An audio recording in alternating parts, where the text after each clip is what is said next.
delighted to be here today to talk to you about the psychology behind behaviour, strengths, and how working with people's natural drivers can help you to make sustainable change in your organisations. So one of the biggest myths that we have is that we are driven by rational thought, that we choose our behaviour consciously based on what we decide to do. However, numerous psychology experiments have shown that that in fact is not the case. So for example, a study in 1999 monitored wine buying behaviour in supermarkets. One week they played German music, the next week they played Italian music. And what they found was that the wine buying behaviour changed accordingly. And yet when they asked people why they had chosen those particular wines, they all had a very different and rational explanation for why that was the case, with no awareness of the fact that their behaviour had been influenced. Of course, advertisers and marketing professionals are experts at exploiting this. So we are, in fact, strongly driven by our emotions and also, in particular, by social factors. And in fact, we know that this is partly because of the way that the brain has evolved over time. So about 500 million years ago, the first part, the primal part of our brains developed. And this part is the bit that controls our fight, flight, or freeze response. It happens at a subconscious, unconscious level. So basically, we are primed to respond very quickly if we are faced by any kind of threat to life. The second part of our brain to develop was about 220 million years ago, and this was the limbic system, or the emotional part of our brain. This was also about survival. It was about forming social groups, social relationships, which actually helped us to survive. Again, this part of the brain operates without conscious thought. And it's only relatively recently, 40,000 years ago, that the neocortex, or the thinking part of our brain, developed. So this is where we start to have metacognition. We know that we think, and where we can start to choose consciously our behaviour. And yet this is the part of the brain that we probably, most of us, identify with the most. So in organisations, what we do is we try and create order. So people are assumed to an extent to behave in the same way and to be able to be categorised in some way and to think the same. So for example, we have competency matrices. So we might have 7 or 8 competencies that identify that feel important for performance within the organisation and for certain roles. And maybe certain jobs, we would have requirements that they need people to have a certain level of competence in order to perform that role effectively. So although competency frameworks are useful, they do create some kind of sense of order and an apparent measure of performance. Unfortunately, they also have limitations. So they narrow down the definition of the behaviour that's valued by the organisation. And this not only stifles individuals, but it also can really stifle diversity within an organisation. And they simply don't take into account emotion. So what people want to do as opposed to what they can do. But as I said earlier, emotion drives behaviour. So, leaders might wonder sometimes why someone doesn't appear motivated even though they're paid a lot of money or they've just received a bonus. Or perhaps, you're trying to introduce a new IT system which makes perfect logical sense, and yet people don't adopt it. So we all have free will, and often, in fact, we don't choose the apparent logical or rational path, and certainly not if that path is laid out for us by someone else, perhaps. So what can we do to think about how we can engage with those emotions at work? Well, psychology has an answer. So in 1998, Professor Martin Seligman gave his inaugural speech to the American Psychological Association. And this started a whole new field in psychology. So he pointed out in this speech that psychology as a field had spent a lot of time focusing on what was wrong with people. In fact, it had been subject to one of our cognitive biases that we have called the negativity bias. So we have a strong focus and are more likely to pick out negative things that harm us, than positive, because actually it's the things that harm us that might kill us. So again, it's one of these primal drivers that we have. And maybe because of that, in part, psychology had very much focused on how we kind of improve performance from a suboptimal level to an optimal level, rather than studying and understanding kind of how brilliantly people can behave sometimes, or how resilient they can be, or how they can be at their absolute best. We hadn't really done much research in that area. So positive psychology as a field started studying what helps people to be at their absolute best at work. And we found that when people used their strengths at work, that they were more energized, that they were healthier, that they performed better, and that the bottom line results of an organisation were consequently improved. And strengths is the way that we apply positive psychology in the workplace, or one of the ways.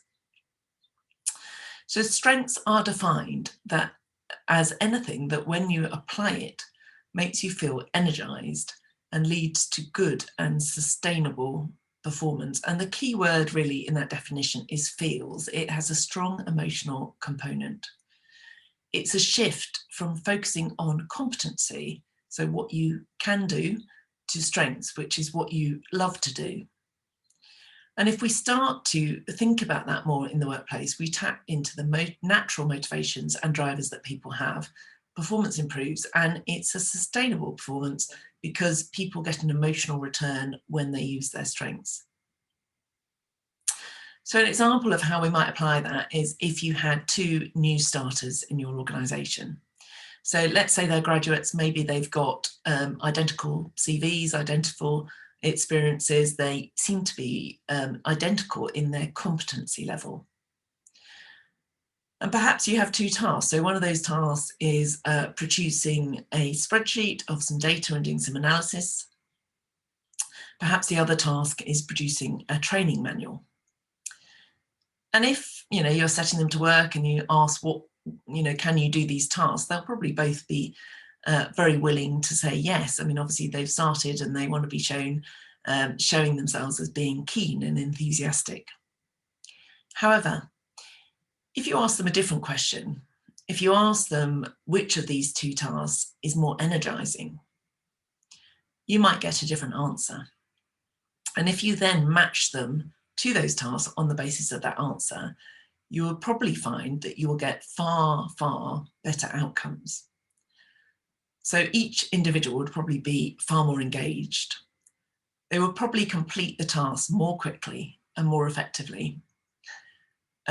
The outcome and the product would probably be better. And actually their confidence would increase. And you would then think of them as being fantastic and really good hires, rather than perhaps thinking, that you weren't sure whether you'd made the right choice. Just by simply changing that conversation that you have at the beginning. So it's also worth saying that this approach of using strengths in organisations is absolutely not unrealistic. So of course, there are things in everybody's daily jobs that they have to do that they don't enjoy. That's life. But a very consistent survey that Gallup have run over about, I think it's over 10 years, has shown that only about 20% of people will say that they have the opportunity to do what they do best every day at work. But if an organisation has a higher percentage of people, we know that bottom line performance is improved. So even if you increase that percentage by 5%, 10%, you'll probably find that you get an improvement within your organisation. So it's not that people need to spend all day, every day, doing what they love. It's just that they need to get a higher percentage of that time doing what they love, and then you will get a better return for your investment in their salary and employment. So what does strengths impact? Well, it obviously impacts performance, but it also impacts inclusivity and diversity, and also well-being. So it impacts diversity because it's about everybody being different, not about some people, and it's very individual focused. So, for example, we help companies with strengths-based recruitment. So traditional recruitment often focuses on past experience, or kind of the competency focus. Now, the problem with that is that with past experience relies on people having the opportunities, and certain demographics may not have those opportunities. Past experience, as we just heard, also may be made up of work that someone simply didn't enjoy and was not naturally suited to. So again, judging future performance based on that perhaps is not such a sensible idea. However, if you start to focus on what someone enjoys, then you start to get around that problem. And we often suggest combining a competency-based interview or selection process with strengths. So rather than replacing it, doing them as a combined activity.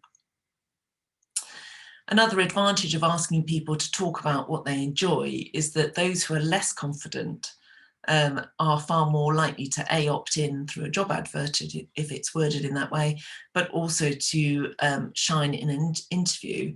Whereas again, if you focus on competence, so can you do this, have you done that, you're more likely to only get the more confident people applying and shining at the interview. And actually, unless confidence is essential for their ability to do the job, then you may lose or not get to see a lot of candidates that could be fantastic in reality. So the strengths approach also naturally boosts well-being. One of the key outcomes from positive psychology is well-being, because it's about increasing the amount of time we feel positive emotions. You get an emotional return when you use your strengths, and it leads to that sustainable upward spiral of emotion. It also helps with relationships because it helps people to be more authentic. It actually enables people to be more open about their weaknesses.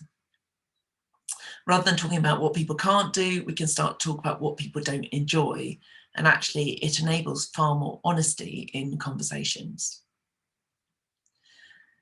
It also absolutely boosts performance. So one reason for that is because if we can get our brains into the reward state, a state of kind of relaxation, a state of enjoyment, then our brain functioning is more effective.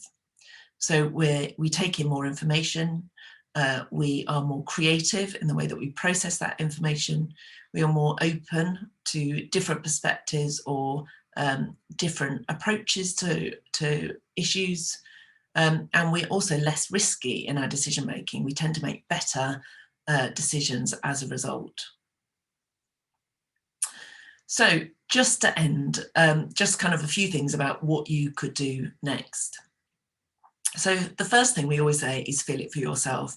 Strengths is about emotions, and there's an element of needing to feel those emotions to kind of, understand and really get the power of the strengths approach. If you can feel your own or notice your own energy levels when you're doing particular tasks and notice what feels good, then you'll start to identify your own strengths. Secondly, we talk about changing the conversations. This is a really simple way of starting to think about the strengths approach in your everyday life. So asking people what they enjoy rather than what they've done well or what they've achieved this week can start to change conversations. And you can do that in performance reviews, or perhaps at a start of a weekly team meeting. Just having the conversation about what have you enjoyed this week is a very different thing to saying what's gone well. And lastly, we talk about experimenting. So we tend to introduce this approach in organisations through business as usual, not as a big change initiative. So if you are doing something anyway, for instance, advertising for a role, just tweaking the language a bit, changing it to be a bit more about emotional based kind of reactions. So how do you feel? Do you enjoy this type of thing? can actually just make a difference in terms of then the type of applicants that you get. Or for instance, if you're kicking off a new project, rather than allocating roles within that project via perhaps people's experience or what they've done before, asking people how they would like to contribute or what makes them feel excited about in relation to the project is another way of starting people to think about their natural strengths and how they can bring them to bear on the tasks that you need to achieve at work. So we apply strengths across all stages of the talent cycle. So recruitment, engagement, leadership, career development, and kind of organisational change, even through redundancies. And we found that when people try it for themselves, that it intuitively feels right. They intuitively get it and feel the difference. And that leads to positive and sustainable change.